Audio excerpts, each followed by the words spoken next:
Hello and welcome to Prime Cut, a special edition of Property-Pxrn Stars, where we dive into the creme de la creme of the Voice of the Agent Survey 2026.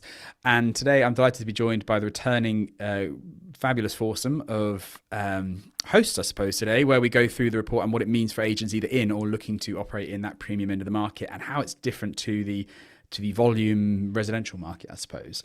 So I'm delighted today to be joined by Elaine Penhaul of Lemon & Line Interiors, of Simon Gates for opening the gates to more listings for estate agents, the longest business name in the world, and of course Simon Leadbetter of Unchained Marketing and also the author of the Voice of the Agent Survey. So he's here to make sense of all of the data that we have too. So thank you all for being here today. I really appreciate it. So the report is particularly interesting, and there's some stuff in there which really surprised me actually. I was expecting the opposite to what was reported.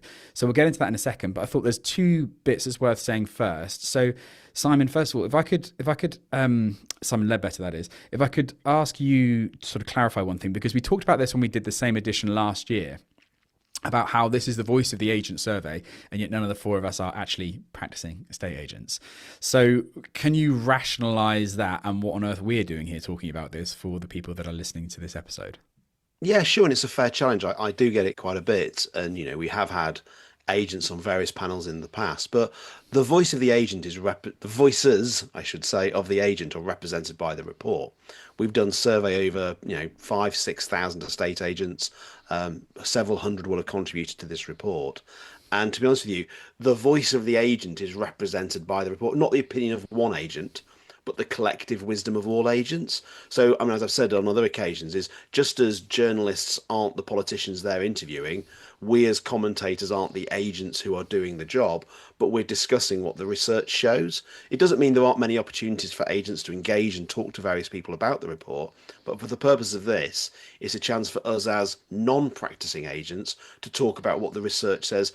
I kind of like to think from a more impartial or neutral view rather than necessarily what's going on in our business and locality.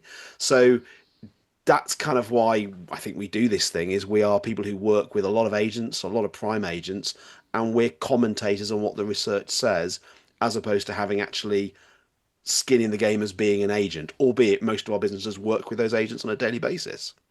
Yeah, and I love the way you put it once as well to me, that if one of us was an agent on here talking about it now, then that voice would almost drown out the 1,000 or so agents whose voices I've represented in the data as well. So us taking it from a third party, looking up at the data and looking up at the voices of all the agents gives us a bit of arguably a better perspective on it than one person's view overruling the rest. So awesome. And thank you for that. And the second thing I wanted to clarify as well is, so we talk about prime cut, but what market are we talking about here? You know, who is this relevant for then? What constitutes the premium market, the prime market, the super prime market, and everything that's incorporated in this prime cut information?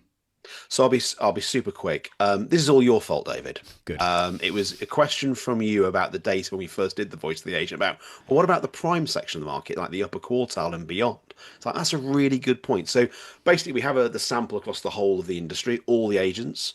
We know where they operate based on house price, so we're able to take out the slice that is what we'd call the upper quartile, the top 25%. The only challenge with the top 25% is the top 25% starts about £420,000 nationally, and obviously in parts of London that's a very straightforward house. So we, in this edition, actually cut it a bit further and said, there's prime, there's upper quartile, there's prime, and there's super prime, and they're quite different markets. So we tend to start dealing with the prime around more like 750,000. We move into kind of like the upper prime, 1 million to sometimes 5 million, but generally 10 million. The super prime, £10 million plus, is a pretty standard definition. Different companies do two different, but it's kind of saying there's the mainstream market, and then there's the more valuable properties, and then there's this level above the prime, which is not really transactional. It's more kind of, it is transactional in the sense that they transact. It's that they are more rarefied. Mm-hmm.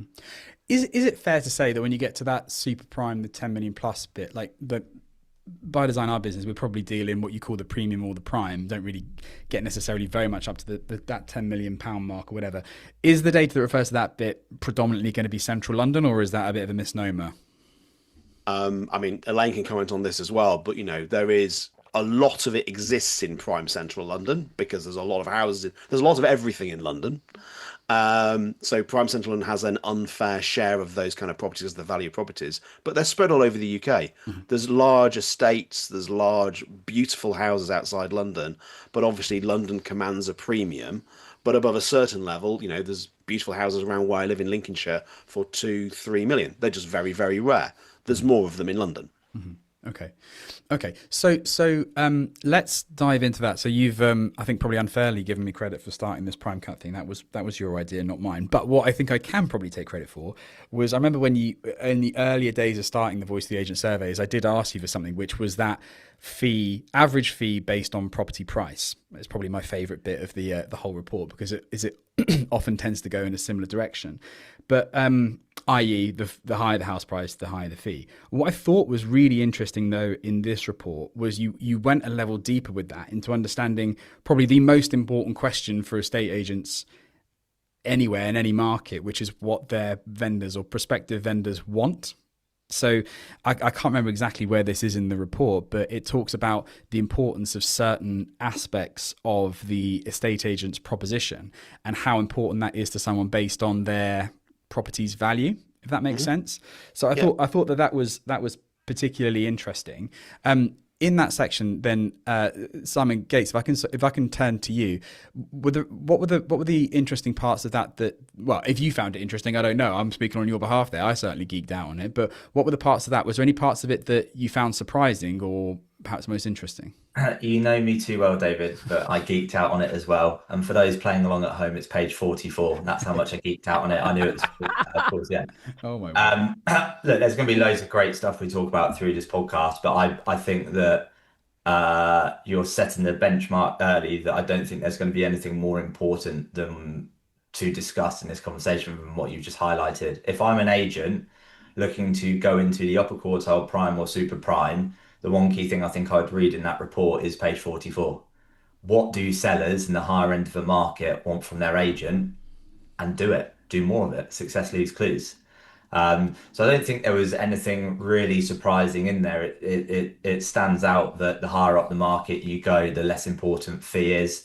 The higher up the market you go, the less reliant they are on portals, because I think Simon said in the report, it's becoming more of a private market than a public market at the higher end, but they still value highly like professional photography. So the higher up the price points you go, they want their properties to look amazing. I think that comes with staging as well, right? So from Elaine's side of things, staging becomes more important the higher up the price points you go. And I think things like, again, not having a high street office reduces the higher up the price point you go, yet wanting a property brochure increases. So, Elaine, I guess part of this would be very much up your street as well, in terms of some of the things that these clients want at different ends of the market. Probably leads into what you've expected to have seen especially from your core business' staging and styling perspective, right? Yes, yeah, for sure. I think that the evidence is very clear that the further up the market you go, the better the presentation has to be. And the agents operating at that level in the market, the agents that know it's non-negotiable. There was a lovely quote in the Voice of the Agent from Daniel Daggers, who said that poor presentation is commercially unviable. It's a non-starter. And I think that's really important, that at that level, at the prime and super prime, poor presentation is a commercial non-starter because it simply isn't getting the throughput of people who want to look at that property, who want to engage with the listing. So yeah. Absolutely critical. Something that I thought was interesting here, and this is not actually just for the premium, whatever, upper markets, was so the actual wording in this question. This is a really, really important point, I think, for estate agents in any market. So the question that was asked of prospective vendors was, which of the following services would you consider important when choosing an estate agent? And the bit that, so the lowest fee is one of the options there. And what was interesting is that even under £500,000, even though that is much more sensitive to fee, it was only ranked as important as anything that they would consider as being important. So it was only ranked as important by 36% of people. So roughly speaking, 2/3 of people don't even consider that as an important factor when they're choosing their estate agents. And considering how hung up the industry is on fees generally, I don't think that's unfair. And I appreciate that it can be a challenging conversation sometimes. Even in the whole market, it's only important to 1/3 of people. I will defer to Simon and Gates on this one because he said some great things about, the whole fee mindset, and I could talk for England about it, but and Elaine had a great post the other day about turning away from someone who offers too little to do the job. But Simon Gates, I think you got the floor in terms of the fee mindset because this is your wheelhouse. Yeah, the fee side of things, it comes up time and time and time again in surveys of um, how important is fee to you when you're making a decision. Now, there is kind of an argument on that as when people are being surveyed, do they want to say, oh yeah, I'm cheap. I'm going for the cheapest fee, right? They never say the highest price and the lowest fee. Yet every argument the estate agent has is, oh, the seller wanted too much money and wanted a cheap fee. That's very But true. but if we park that to one side, Rightmove did a really interesting piece of research where they surveyed about 990 sellers in October last year. And the question was along the lines of, if you chose an estate agent who charged more than another agent, which three factors would be most important to choosing the agent charging a higher fee? And the three most important things that came up were show me you get me more money for my house in a quicker time and demonstrate local market knowledge. So if only there was a tool out there that could demonstrate that you get someone more money in their back pocket, subtle plug for the Opening the Gates fee comparison calculator, that now has 1,000 agents over the UK using it. It's completely free. So just thought I'd plug that, and David, you can put that It in is the great. show. We use it. I love it. There you go. And then time to sell. Again, are you monitoring how quickly you sell the property? Because there's great data out there that 20A have produced and other providers as well. The quicker you sell a property, the more likely you are to get more money in your back pocket. Well, the big thing was from the Rightmove survey, show me you get me more money in my back pocket. Well, time doesn't just kill deal, it kills price. There's a great quote from Tommy Lawrence on my podcast where he said, people think that selling quickly is selling cheaply, but actually you're at the height of your negotiation power. So it's definitely not selling cheaply, you're timing the market. That's great. And then the quicker you sell, the less likely it is to fall through as well. The data again from 20A shows that for every month a property sits on the market, the more likely it is to fall through. So yeah, in terms of the fees, show that you're going to get someone more money, show how quickly you can achieve that, and use that language that I've just shared, and then demonstrating that you've got local market knowledge. So Kate Faulkner spoke about this on stage at Keller Williams Mega Camp that Simon spoke at and I attended as a delegate, and she said that everyone bangs on about the national market, and there are some good data points that come out at the time of recording. Rightmove and Zoop have released some good data recently, but I need to know what's going on in Newport Pagnell as someone who's looking to sell in the near future. It's kind of irrelevant what's happening in the northeast of England. It's a completely different market. So showing your local market, but you have knowledge of what's going on is very important. So yeah, that's how to demonstrate the fees. Then the last thing I would just say on it, and I will be quiet, is demonstrating how much money you negotiate from start to finish. Estate agents are not good enough at demonstrating that. So I used to know every time I sold a property, on average, this is how much more money I would negotiate a seller from start to end offer. So if David says to me, well, why would I go with you? Well, I'd negotiated an extra £700,000 in my seller's back pockets last year from start offer to end offer. The other agent who said they'd do it for 0.5%, what was their number? Well, they didn't tell me that. Do you think there's a reason they probably didn't tell you that? Because they don't know it or it's not that valuable. Comes back to that idea that the cheapest agent can actually be the most expensive in a net value equation. I wish there was a national campaign in the press saying the lowest fee, highest valuation agent is the worst possible agent. Generally speaking, is, if they're going to charge diddly squat, they can't do the job they need to do to sell your house at the price it needs to market your property properly, to do the right presentation of a property or exhibit it properly. And if they overvalue, I mean, again, we won't go into the stats, but the stats are overwhelming.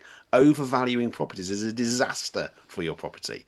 So, the best agent you can offer to be actually will probably value you cheaper and charge you more, and you'll get the best possible price. It sounds counterintuitive, but it's almost like we need a national education campaign to say that's what the maths tells us. Absolutely. With the fee piece here, and taking into account what Simon said about people answering surveys not wanting to be labeling themselves as cheapos, I think that is a very good point. Two things with this is that one is, as you may or may not expect, the lowest fee being of importance to sellers goes down as you go further up the market, from 36% of people saying it is important all the way down to 8% saying it's important when you get to that super prime market, and sort of, it goes down and down further. Equally, what goes up is the importance of presentation, really. So you'd say videography, brochures, photography all increases as the property price goes up. So for agents listening to this, what sellers are telling us here is that, especially in that premium space, they are not interested in instructing the lowest fee. They are interested in instructing the agent who's going to invest the most in making the house look fantastic and achieving the best price for it. Elaine, you made a point last year, I thought it was such an interesting one, when we're talking about sellers' mind, the difference in the seller's mindset to often an agent's mindset when they are operating in this end of the market as well. That if we're charging sellers an upfront fee, for example, charging them £500, £1,000, £2,000 up front, I'll tar us all with the same brush and say that feels like a lot of money to me. To some of these people in these homes, this is a rounding error. Yeah, precisely. It's loose change in their back pocket. And I think that's what probably the agents operating best in the super prime space understand the psychology of money in the super prime space. I think that many agents, and it was noticeable in the Voice of the Agent, Simon, where you spoke about a vast majority of the agents that work in the upper quartile, for example, might take on 5 or 6 properties in the prime space in the course of the year. But what I would suggest quite strongly, and certainly from our experience, is that the agent who's primarily operating in the upper quartile or the middle market, as soon as they step into the prime space, their headspace doesn't shift. They still have the thinking of an agent who works in the upper quartile, and they still believe that £1,000 is a lot of money as an upfront marketing fee. For a lot of people in the prime market, and certainly in the super prime market, if you said to them it's going to cost you £5,000 or £10,000, it really is, yep, okay, that's fine, off you go, just do a good job. It's about value, it's not about cost. And that really is where the agent headspace has to shift if they're not habitually operating in those markets. Something I'd just say on here as well, one other thing, we'll move on from this subject, but there was a bit in here that I thought was really interesting when it comes to the service, the actual service that these premium homeowners want from their estate agent. So the further up the market you go, the more that they want advice and the less they want updates on viewings. So the way that I would interpret this is that they want to instruct an expert. The way I interpret all of this, they want to instruct an expert who's going to get on with the job and then kind of leave them to it. Don't get me wrong, they're going to want to know what's going on, but they're not expecting a text message after every little step. They're saying, no, I'm busy. I expect you to be busy. I'm paying a lot for you to be the expert. I'm not going to hold your hand through this. You just go and get on with it. And I thought it's funny how the data can actually give you an indication of what they expect their agent to physically do or not do in terms of updating them as they go. I was surprised that we could get that out of the numbers. Can I share something on that, David? Yeah. On what you've said there. I had Oliver Ingalls from DDRE on my podcast, and there was an interesting point he made where when he's selling a luxury apartment in prime London, one of the questions he'd be asking is, how quickly do the lifts get to the top floor, bottom floor, whatever? So when he's showing millionaires or billionaires around, he's like, by the way, when you press that button, on average, it takes 10 seconds to get to the ground floor. And then to get from the ground floor to the 5th floor, it will take you another 10 seconds. So he's like, he knows how important time is to multimillionaires and billionaires. And I don't know if it was on my podcast or another one where he mentioned about going to a viewing early and saying to the concierge, right, I've got Mr. and Mrs. Lindley coming to view the property. Do us a favour. When they walk through the door, hello, Mr. and Mrs. Lindley, lovely to meet you, right? They're like, wow, that's impressive. So those sorts of things, I think, to those high net worth individuals are really important. But on a disc profile analysis kind of thing, they don't want you to ring up and say, by the way, someone didn't want your property. just tell me when you've got news which is going to be relevant to me making a move. If it's not that, doesn't matter. And like you say, the data proves that. Yeah, that was Can I amazing. also Yeah, pick sorry, up on Elaine. this, Yeah, yeah. David? Because you and I were both at an event last week of agents operating in the prime and super prime space in London. And I was lucky enough to be invited to speak to them. And the whole purpose of what I was saying to them was that actually people in this space want a trusted ecosystem of advisors around them. They don't need the traditional things that perhaps a high street estate agent is offering. They don't need a mortgage advisor. They've got financial advisors. They've got wealth advisors, wealth managers. Thank you very much. They don't need a conveyancer. They've got family lawyers that operate within their network that they've trusted within the family for years and years and years. So what they actually need their agent to be is an advisor, a coordinator. I described it as the conductor of an orchestra of people who can actually get that property sold, as Simon said earlier, for the best possible price in the shortest possible time. That speed is important, value is important, and getting it at that top end of the market is absolutely critical.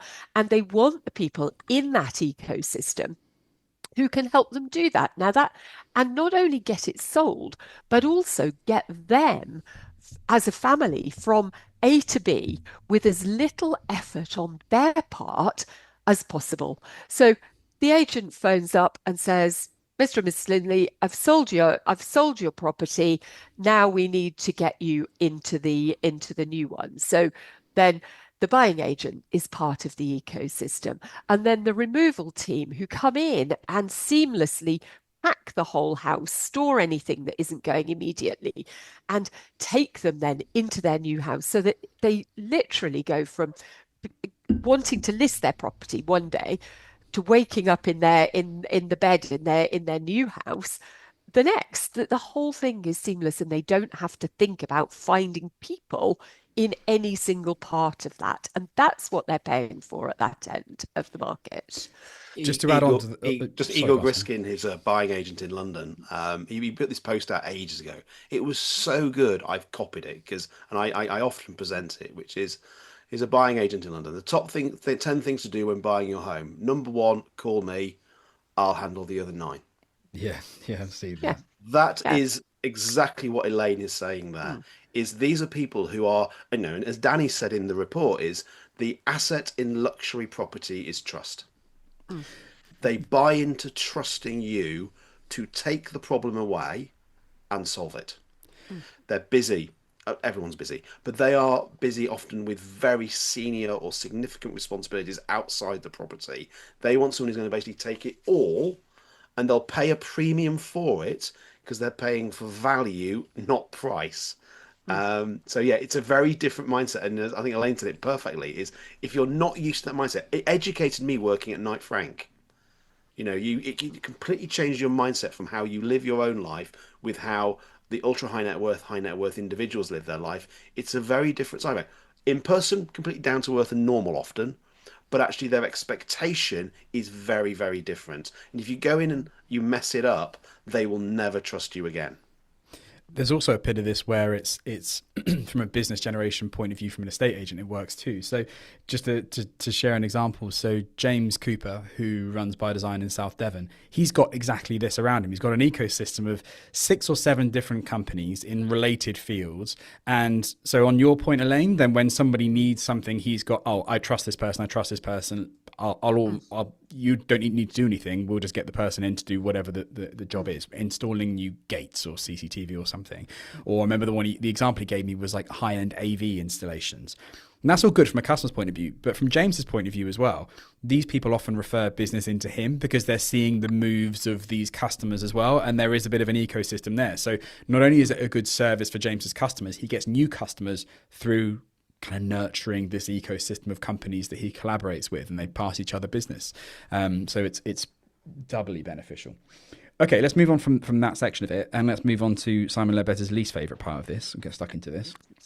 So you mentioned before we were recording that the section here, how there is there is like an inverse correlation between brand awareness and success, i.e. the further, am I right in saying this, Simon, that the further up the market you go, the less brand matters? Is that fair to say, or is that an over-exaggeration? As a marketer, I hate the way you put it like that, but it's not like there's a negative correlation. It's not like there isn't a relationship. There is a relationship. So it's still important for your brand to be known. Okay. It's true. But in the mainstream, it's almost like one-for-one relationship. There's like an 85% correlation between how much your brand is known and how many customers would say they use you. And in sales, it's still very, very high. So just taking 1 second of the market, still a very high correlation. As you do move up the price market, it becomes looser and looser and looser. Other factors are moving up. Brand still plays a role. It's part of your armory to have a great brand, or specifically in the prime space, an amazing personal brand, or what I like to call your reputation. But other things, the level of service you provide, the word of mouth recommendation, the connections you have, they become more important at that end. Again, you're not just listing stock, you're managing a relationship. It's not transactional, it's relational. It's very, very different. So brand, still very important.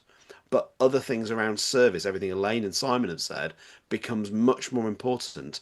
And you need to be doing those things. If you just think you can do a big marketing campaign and grab the prime space, you have the impact of a feather.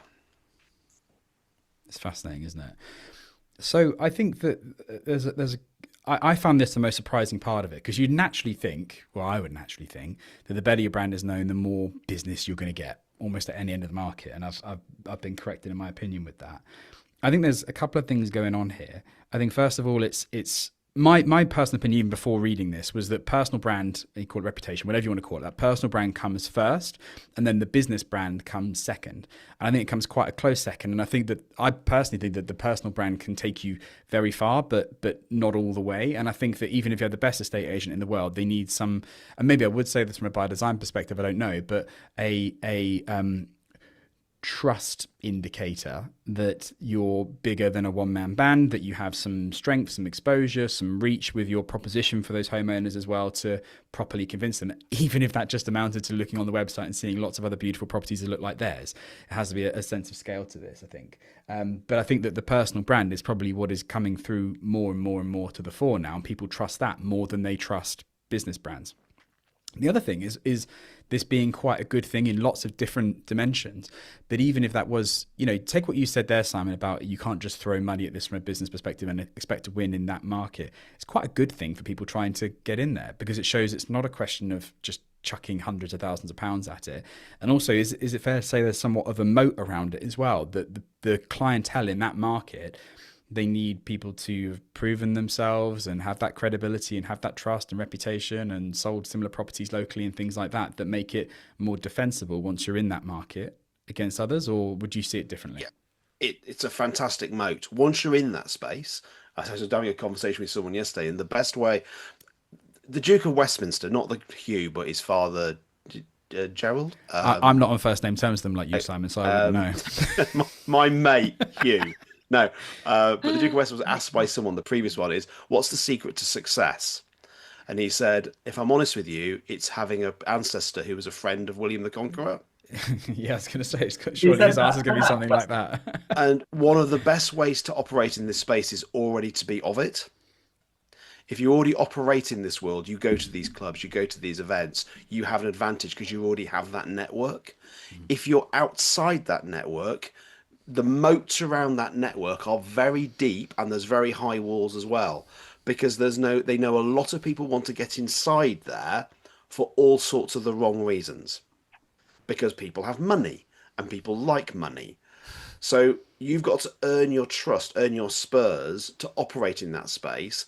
But once you've established yourself, you've probably opened the doors to many other opportunities in your life by being connected with people with liquid assets. So yes, there's a fantastic, the reason why we can probably instantly name the top two brands in the prime space, and we'd just say it, we'd know them instantly, because they've got incredible moats around that business based on the legacy, the people who operate in there, and the brand presence they have, and the relationships that they've built. But Let's take Daniel Daggers again. Nowhere when I started working with him. Well, he was a brilliant agent at Knight Frank. He left Knight Frank. I worked with him when he started DDRE Global. He's now the sixth largest agent in prime central London, above 5 million, from nowhere. You can break in, but your personal brand and reputation is really important. And then back to the point right back at the beginning, we were talking about page 44, which everyone should read. It's what you offer. You don't just offer a state agency. You offer, as Elaine says, you're offering this complete solution to all your property needs. But once you do that and you do it well, you'll be all right. So you don't need to have a silver spoon in your mouth, albeit having William the Conqueror as a mate to one of your ancestors will always help. Can I add a couple of things on what Simon said there? In that piece with Daniel Daggers, I wrote it down in my notes before we came on because I thought it was such a great line from him, and I hope I get it right. Your net worth is your network plus following. So we all know the saying of your net worth is your network, right? But it's like how many people are following you who you don't know. That's an extension of that network, which I thought was very, very powerful. And then at that Daniel Daggers part of the report, the title, "The Most Dangerous Place to Be is the Stranger in the Room." So everything that's been said so far and what Elaine said about being that trusted advisor is looking over and going, oh, that's Simon. If I need to find out about what's the average estate agency fee, or what's the chance of a property selling if it's price reduced, or what's the best piece of tech to use for direct mail, it's like I'm hopefully not a stranger in the room for what I do. People look over and go, he should know, and if he doesn't know, he'll know someone who does know. Yep. The bit about that branding and success, it's funny, and I've only just thought about this while we were talking now. I haven't done this recently enough. I can't remember the last time I did it. It was a matter of months ago. But nationally, at the market 750 plus, which is sort of typically where our market starts, on 20 EA's data. And what was interesting was like the top 10 brands, I've said this before, but the top 10 brands, the brands that you were referring to there really, Simon, in terms of the ones that you would know, your household names for that premium market, all 10 of them are losing market share.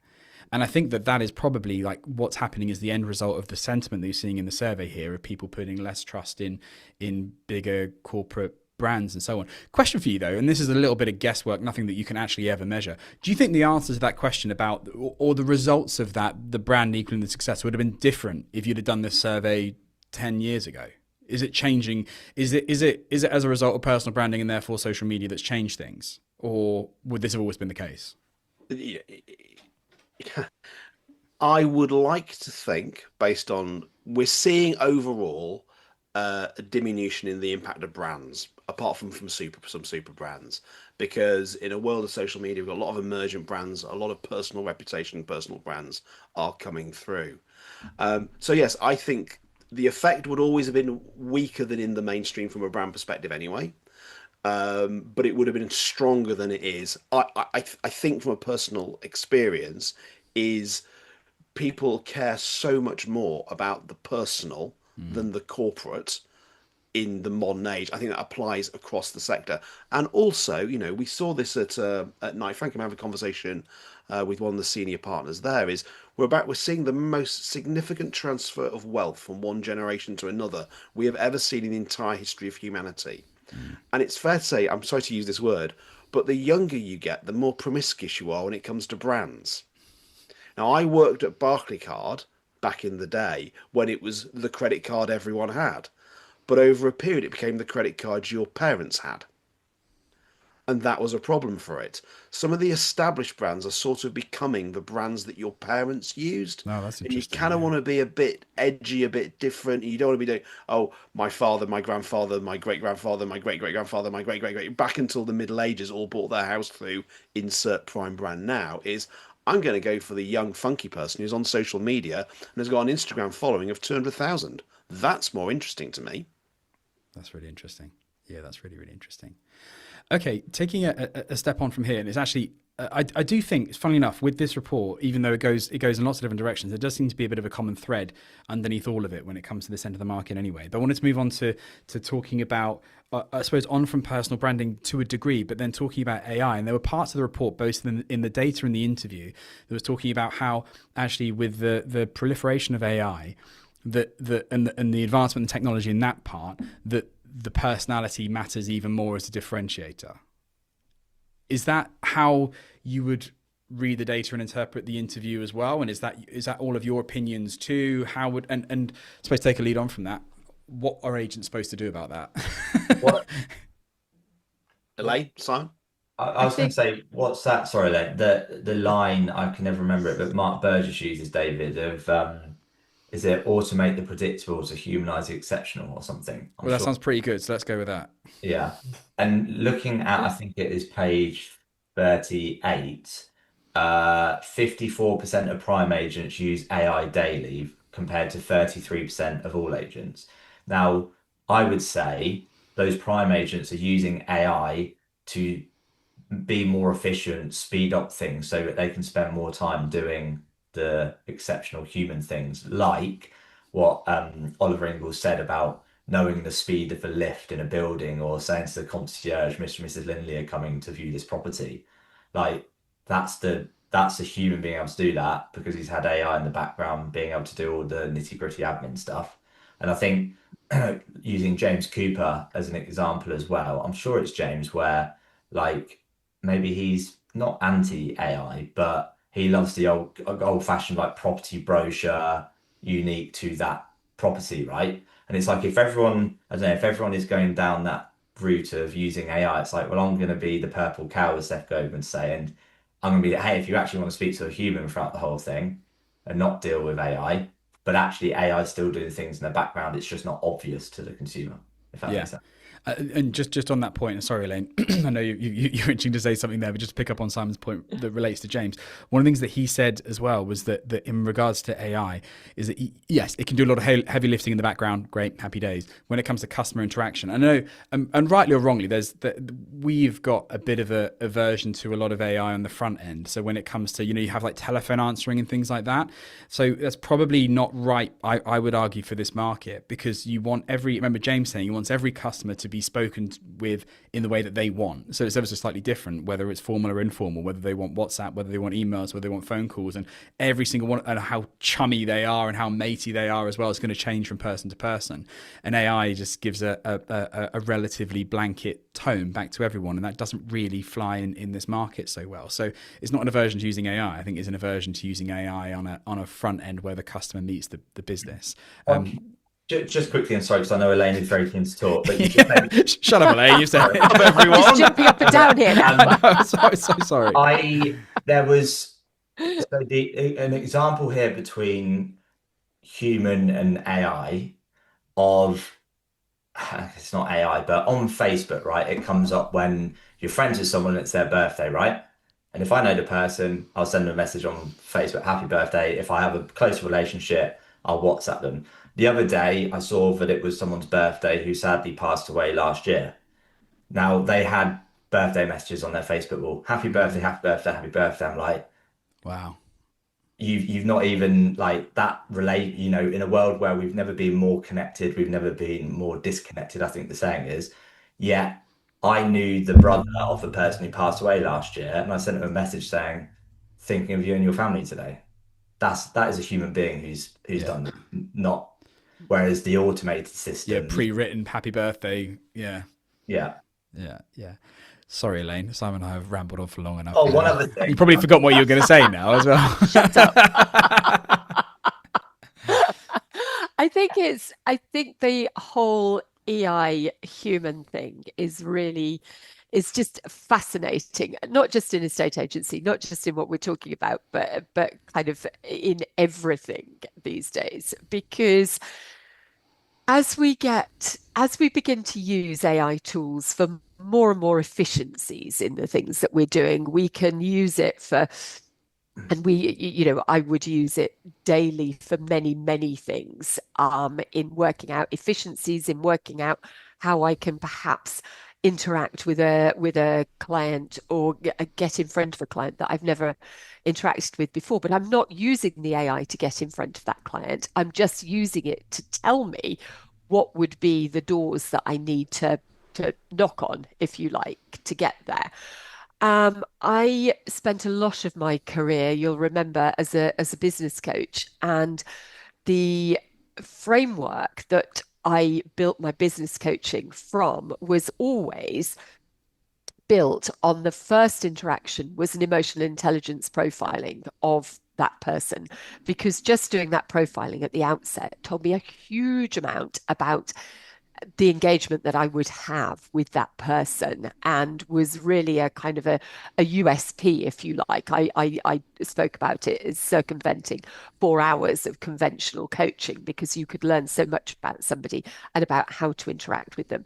And I think these days that not just the human element, but real emotional intelligence in human interaction will become an increasingly rare capital, and it will be the thing that people pay for. Mm. I say to my I said to my children, and I now am beginning to say to my young grandchildren, that as you get older, what will mark you out is your ability to go and talk to people in real life, your ability to pick up a telephone and have a conversation, to start a conversation. Going back to what you said, Simon, about the network, your net worth is your net worth plus your following, from Daniel's quote. But that network, how do you build a network? You don't build a network by sitting behind an AI tool. You build a network by being able to walk into a room of complete strangers and engage with them in a real human interactive way that feels emotionally connected, that feels important. And that will become more and more and more important, I believe, in how we do business going forwards, whatever space we're working in, but definitely in this prime and the super prime space, because people don't need to engage with multiple networks. They need to engage with one that serves them for everything that they do. I think that you even see that, even if it's not face-to-face networking, you even see this on social media. Like so I relentlessly spam people, probably even not as much as I should do, unfortunately, on social media. But I would never, ever take something that was written in ChatGPT and put it on social media. You can see it a mile off, and it is such a beyond a turn off for doing business with someone when you can see it's written in that. I had someone, I won't say who they are, but someone in by design sent me something. Said, "Oh, shall I post this on socials?" And I said, Tenor says this is ChatGPT. Like, you can just tell the format, the wording, the clues, like everything just stinks of it. And I was like, whatever you do, don't do that. Use your own words. You will sound better than it does anyway. Just put it down and be yourself on social media. It's not AI media, it's social media for society, for people. It absolutely drives me mad. But I think even on social media, you can get that network created if you're being yourself. Simon, The idea that super prime, high net worth individuals want to be dealt with by AI is beyond a joke. They want everything behind the scenes to be automated. They want the most efficient service and the most efficient in every other way. But they're literally people who do everything. Their entire life is built on trusting a small number of people.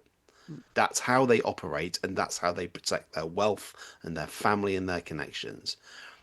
You want to be in that circle, and nothing would undermine that trust more than if AI took over the relationship in any way.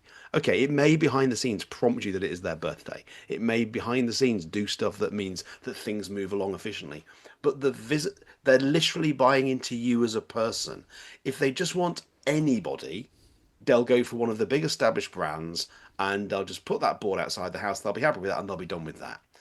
If you're trying to get into this space, it's your personal reputation, the way you humanize the experience, the emotional intelligence that you can demonstrate that they will value, that will justify the fact you charge a larger fee. I can understand why for a mainstream agent, a lot of this can be automated. And that's terrifying for you if you're an agent in that space. Yeah. I believe there's still massive roles for human beings at all levels of the property, and property market has a moat around it because of the complexity of it. But if you can say my entire agency does everything online, the next thing to be removed will be you. Yeah. Because it will be better. It will have no loss of patience. It will be more accurate. Why would we hire anyone at that point? But when it comes to property, we have complexity. And at the high end, if they wanted technology to do it, they could probably build it themselves.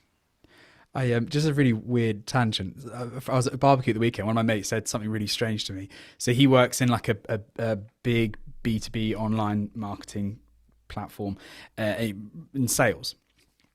runs sales team, and he's pretty convinced that his sales team are going to be replaced by AI and then eventually him. But anyway, aside from that, he says someone in the business was making like a slide deck to present to someone else. I don't know what the context was, and he was like, "Why are we doing this?"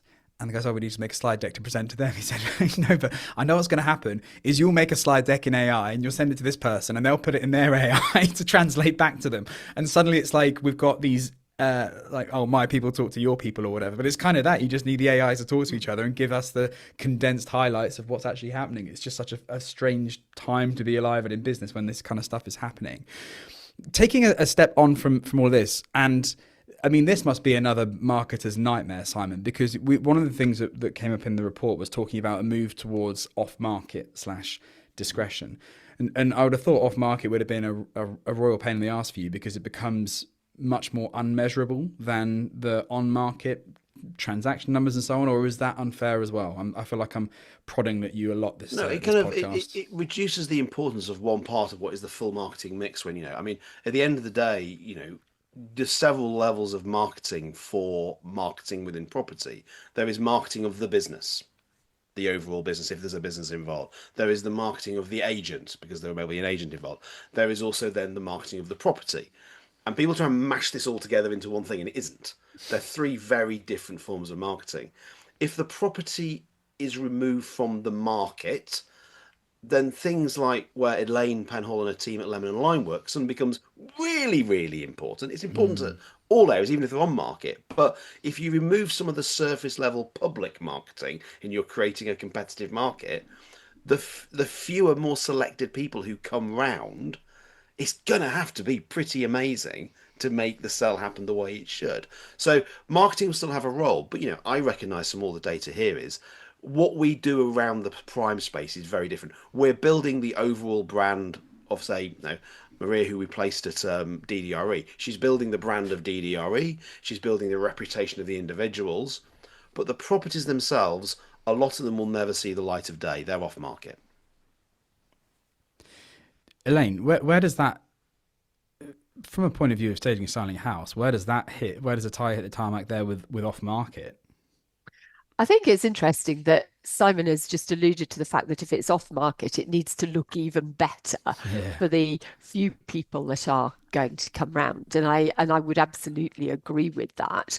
It's a really interesting positioning though, because in the upper quartile and the prime markets, where probably fewer properties are discrete listings, and they tend to be, as you go up in the price brackets, then they tend to become more prevalent, the discrete listings. And what we're doing in the upper quartile and the prime market is essentially to create competition. So to try and generate not just a buyer who falls in love with it, but we're trying to generate multiple buyers who are going to fall in love with the property. So an example of that might be a property which could quite easily be marketed to a professional couple buying their first home where they're going to start a family. So they're upsizing, if you like. And that same property may well be appealing to somebody downsizing from a very much bigger home. So you've almost got a dual market that you're aiming the presentation at there. I think the presentation for the discrete listings is far, far, far more targeted to that one buyer. So it's a different mindset from a staging perspective. It's a different mindset. We have to get into the head of multiple buyers, if you like, when we're staging in an upper quartile property or a lower prime property. And then as soon as it goes off market, then we have to be absolutely certain. And it really is where that relationship with a trusted agent comes in. Who exactly is buying this property? We looked at one that was off market. It had stables for racehorses, and it was very near to the south coast. And as you'll remember, my background was in yachting originally, and my younger son races in very, very high-end racing yachts. And I was able almost to identify the 3 or 4 people whose families have racing horses and also need to be close enough to the south coast to be racing the type of yachts with the money within that as to who that buyer was going to be. So immediately I'm going, okay, so the artwork needs to look like this. We need to think about how we look at the stables as well as how we look at the kitchen. And we're staging for a whole asset, a whole estate, if you like, as opposed to, do we put nice bedspreads and cushions on the beds in the 4 bedrooms where the family's going to move in? It's a different mindset. Different mindset. Speaking of mindset, and maybe the last thing to talk about before we wrap up, but there was a section here about economic confidence. And Simon, did I read this right? That this survey was taken in January? Is that right? Yes. It's fair to say that our friend in the White House hadn't done all the things he was subsequently going to do, nor had our own government decided to tear itself apart. So this is pre those joyous events that are going geopolitically and in the UK market. Yes, fun and games. But there was, and maybe it's worth talking about the market as well. And Simon Gates, I'll hand over to you, but it's fresh in my mind because you kind of just provided us with the premium market report across the UK, and the thing that stood out to me there in relation to the market as a whole, just at the time of recording, was around price sensitivity. Is that unique to the premium market right now, Simon? Is that something that you're seeing across all markets? Tell me about what's causing it. What should agents be doing in the face of this market sensitivity?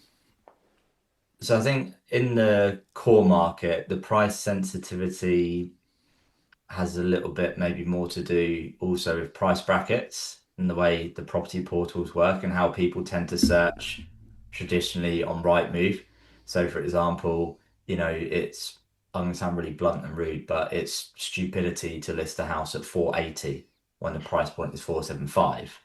But when you're at a house is worth, let's say, 1.65 million, but the price point's 1.5, 1.75, 2, to tell the owner, well, maybe we should go on at 1.5. And well, hang on a minute, I've just chucked 150 grand down the drain. So it is different there. But I think that in terms of, if you look at the cost of borrowing money and where interest rates are now compared to the start of the conflict in the Middle East, someone's buying power in terms of like mortgage has reduced by probably not far off 10%. So that's going to impact. Now, I think it's a bit like, and I'm going off a bit of a tangent now, when VAT got added to school fees, there would have been people who've gone, that's a final nail in the coffin, I'm going to have to take my kids out of school. Whereas there would have been plenty of people going, well, it's freaking annoying, but it's a drop in the ocean, doesn't impact me whatsoever. So, there's going to be the prime, super prime, where I feel like they would buy an asset no matter what, because they've just got, sorry for my language now, but proper fuck you money is a technical term. Yeah, I was going to say technical term, yeah.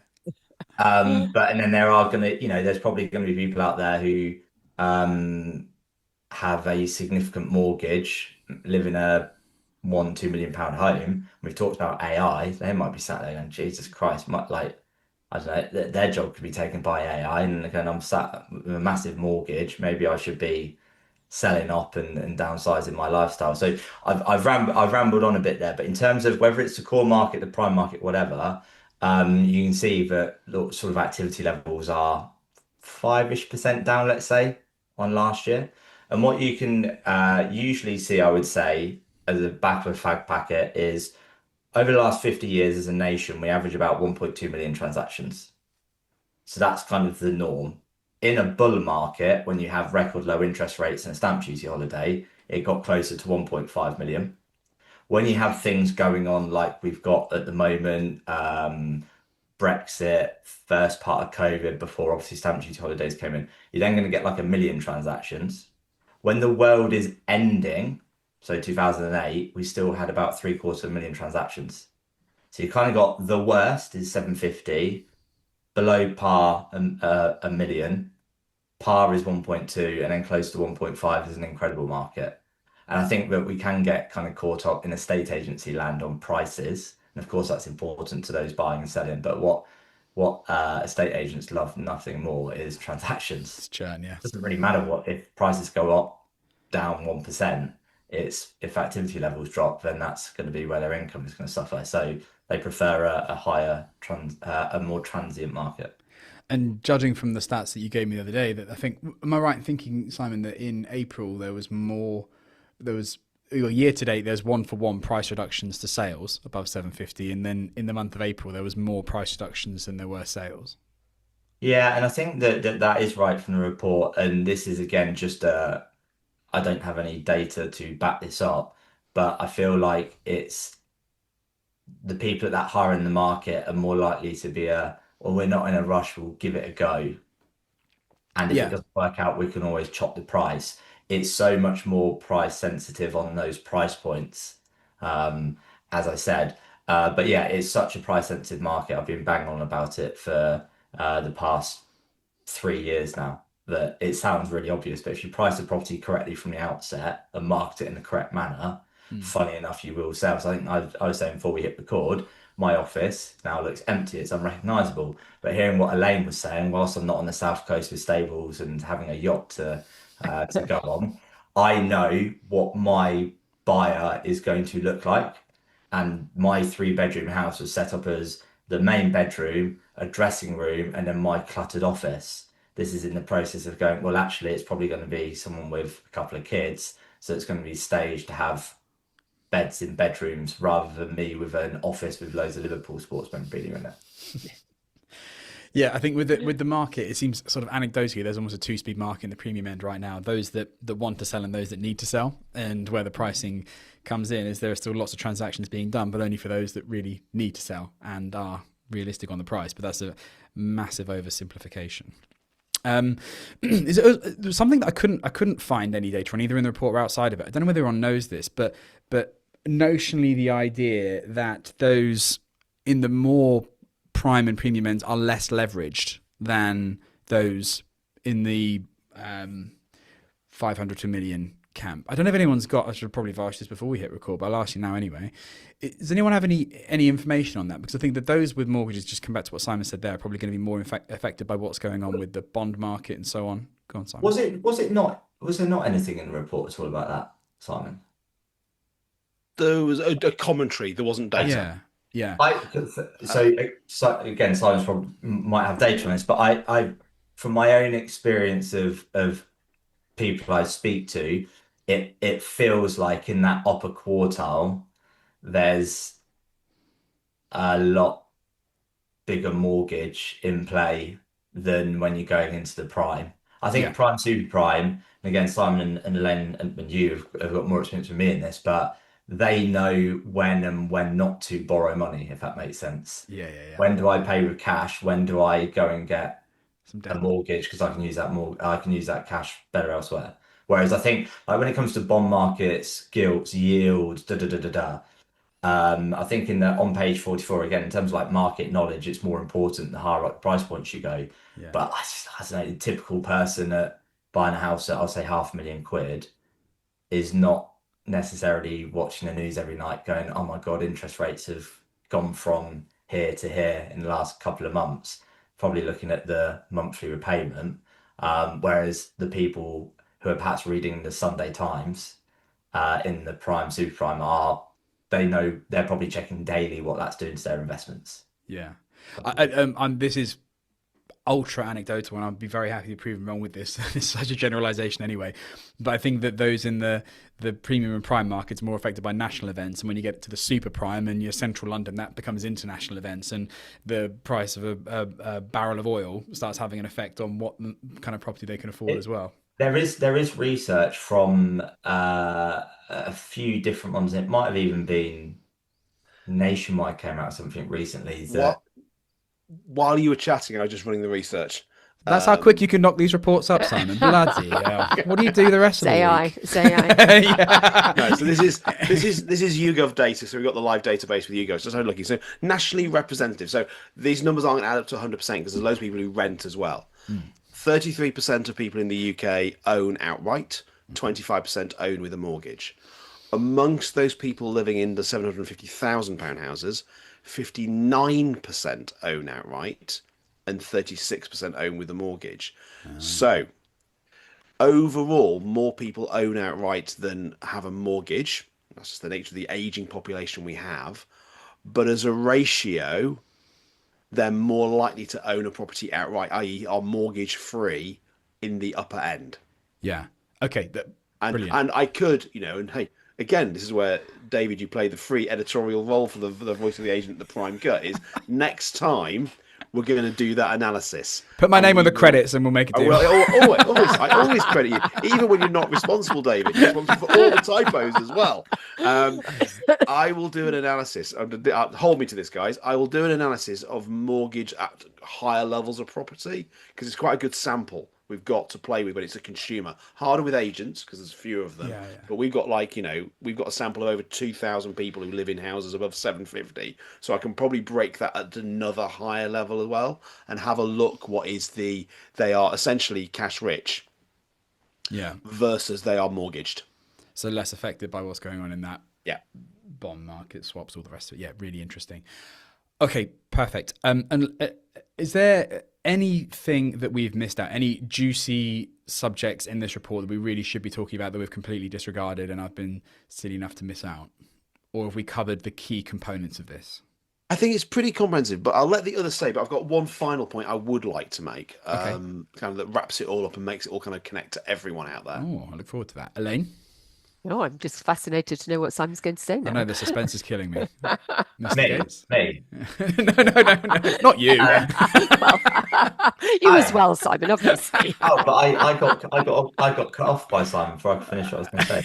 What I was basically going to say was that wherever the research was, it showed that national things going on nationally have more of an impact on sentiment in the market than things internationally, is what I was going to say. Okay.